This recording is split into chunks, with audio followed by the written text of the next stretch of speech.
ગુરુવાર અને શુક્રવાર અને સાથે સાથે શનિવાર એવા દિવસો છે કે જ્યારે ગુજરાતની ઉપર હજુ પણ ભારે વરસાદનો માર જોવા મળી શકે છે. આવું અમે નથી કહી રહ્યા, આવું અનેક વિવિધ જે મોડલ છે વેધરના તે જણાવી રહ્યા છે. વેધર એક્સપર્ટ અથિયા શેટ્ટીને પણ અમે જોડી રહ્યા છે ટૂંક સમયમાં. તેઓનું જો આ વેધર મોડલ છે જેને અમે આપને જણાવી રહ્યા છે. તો સૌથી પહેલાં તો આપને જણાવી દઈએ કે જે સિસ્ટમ ગોળ ગોળ ફરતી હતી કે જે એક વખત યુટર્ન અરબ સાગરમાં લઈ ચૂકી છે કે હવે જે ગુજરાત તરફ આવી રહી છે. સૌથી પહેલાં આ જે પીળા રંગના નિશાન આપ જોઈ રહ્યા છો એ ડીપ ડિપ્રેશન હતું કે જે 30 તારીખ સુધી ડીપ ડિપ્રેશન રહેશે, જે દરિયાની અંદર જોવા મળશે અને તેની કોન ઓફ અનસર્ટેનિટી જે છે તે પણ અમે આપને બતાવી રહ્યા છે. કોન ઓફ અનસર્ટેનિટી એટલે કે કોઈ પણ વિસ્તારમાં આ તરફ અથવા તો આ તરફ તે જઈ શકે છે. પરંતુ 31 ઓક્ટોબરની આસપાસ આ ફરી એક વખત ડિપ્રેશન થઈ જશે, એટલે કે તેનું જે જોર છે તે ઘટી જશે, પરંતુ ડિપ્રેશન પણ તેટલું હશે કે જેનાથી ભારે વરસાદ પવન જોવા મળી શકે છે.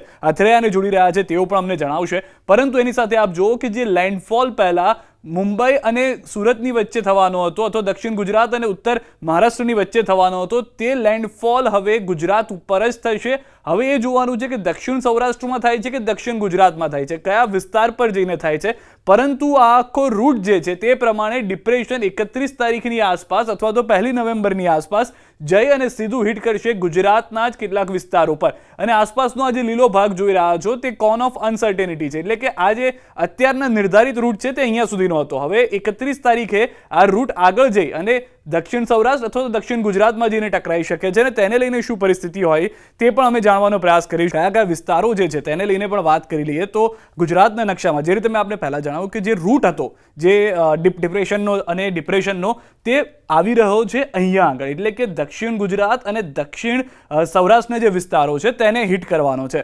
હવે આ મેપની અંદર જેટલા પણ લાલ રંગની અંદરના ચોકઠા આપ જોઈ રહ્યા છો, જિલ્લા જોઈ રહ્યા છો, એ તમામ વિસ્તારમાં ગુરુ, શુક્ર અને શનિ એમ 3 દિવસની અંદર કુલ 8 ઇંચ વરસાદની શક્યતાઓ વ્યક્ત કરવામાં આવી રહી છે. સૌથી પહેલા વાત કરીએ દક્ષિણ ગુજરાતના વિસ્તારની, તો સુરત, ભરૂચ, વડોદરા, મધ્ય ગુજરાતનું આણંદ, ખેડા, અમદાવાદ અને ઉત્તર ગુજરાતનો એક વધુ જિલ્લો એટલે કે ગાંધીનગર. આ તમામ વિસ્તારો એવા છે કે જ્યાં આગળ 3 દિવસમાં 8 ઇંચ વરસાદની શક્યતા છે. ત્યારબાદ સુરેન્દ્રનગર, બોટાદ, ભાવનગર, અમરેલી. હવે જ્યાં આગળ ડિપ્રેશન હિટ કરવાનું છે એ આ ભાગનો વિસ્તાર અત્યાર પ્રમાણે જોવા મળી રહ્યું છે, એટલે સ્વાભાવિક રીતે અહીંયા તો ભારે પવન સાથે વરસાદ થશે. અમરેલી સાથે છે ગીર સોમનાથ, વેરાવળ પણ રેડ એલર્ટમાં જ છે હવે, એટલે કે અહીંયા પણ વેરાવળમાં પણ 8 ઇંચ સુધીનો વરસાદ ગુરુ અથવા શુક્રવાર અથવા તો શનિવાર સુધીમાં જોવા મળી શકે છે.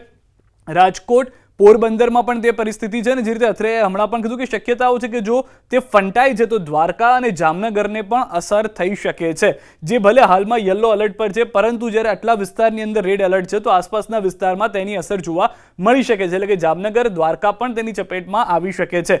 અત્યારના જે વરસાદે વિરામ લીધો છે તે આંધી પહેલાની શાંતિ એવું સમજીને ચાલવામાં આવી રહ્યું છે. ડિપ્રેશન આવી રહ્યું છે અને એ અસર કરશે ગુજરાતને, એ વાત પણ નક્કી કરી દેવામાં આવી છે. આગામી 48 થી 72 કલાકમાં 8 ઇંચ વરસાદ દક્ષિણ સૌરાષ્ટ્ર, દક્ષિણ ગુજરાતના વિસ્તારોમાં જોવા મળી શકે છે. આપણે ભગવાનને પ્રાર્થના કરીએ કે જે પણ આગાહીઓ થઈ રહી છે, જે પણ હવામાન નિષ્ણાંતો આગાહી કરી રહ્યા છે તે ખોટી પડે, જેથી કિસાનોને જે મોટું નુકસાન છે, ખેડૂતોને મોટું નુકસાન છે, તેનાથી તે બચી શકે. પરંતુ અત્યારની પરિસ્થિતિ પ્રમાણે જે ડીપ ડિપ્રેશન હતું તે હવે ડિપ્રેશન બની ગુજરાત તરફ આવી રહ્યું છે. દક્ષિણ ગુજરાત, દક્ષિણ સૌરાષ્ટ્રના વિસ્તારને ટકરાઈ રહ્યું છે.